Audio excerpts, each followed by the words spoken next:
මම මේ යුද පිටියට පැමිණියේ ජයග්‍රහණය රැගෙනයි. මගේ මායාවෙන් ගැලවීමට කාටවත් නොහැකි වේවි.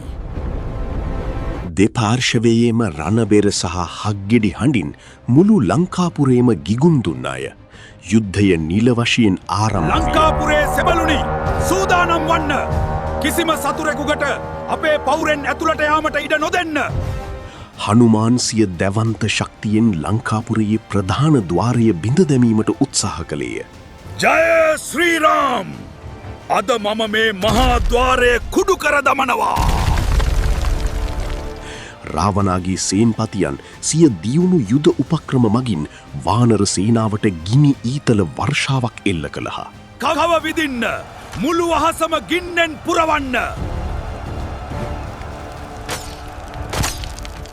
වාලිගේ පුත් අංගද රාවණාගේ සභාවට ගොස් සාමය සඳහා කළ අවසන් අභියෝගය රාවණා ප්‍රතික්ෂේප කළේය. රාවණා! දැන් ඔබේ විනාශය කිසිවකුට නැවැත්‍රිය නොහැක. වානර සේනාව මහා ගල් පර්වත උපයෝගී කරගනිමින් ලංකාවේ පළමු ආරක්ෂක පවුර බිඳ දැමූහ. පහර දෙන්න!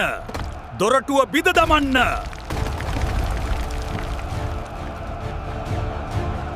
සූර්යා බැසගියද සටන නතර වූයේ නැත. රාත්‍රී අන්ධකාරයේදී යුද්ධය තවත් දරුණු විය. සොහොයුර! පරිස්සම් වන්න! ඔවුන් අදුරේ සැගවී සිට ප්‍රහාර එල්ල කරනවා.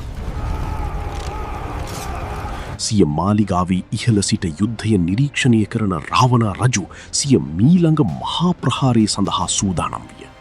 ඔවුන් හිතන්නේ පවුර බිඳීම ජයග්‍රහණය කියයි. නමුත් සැබෑ යුද්ධය ආරම්භ වන්නේ දැනුයි.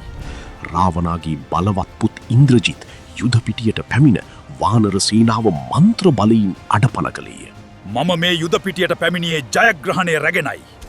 මගේ මායාවෙන් ගැලවීමට කාටවත් නොහැකි වේවි.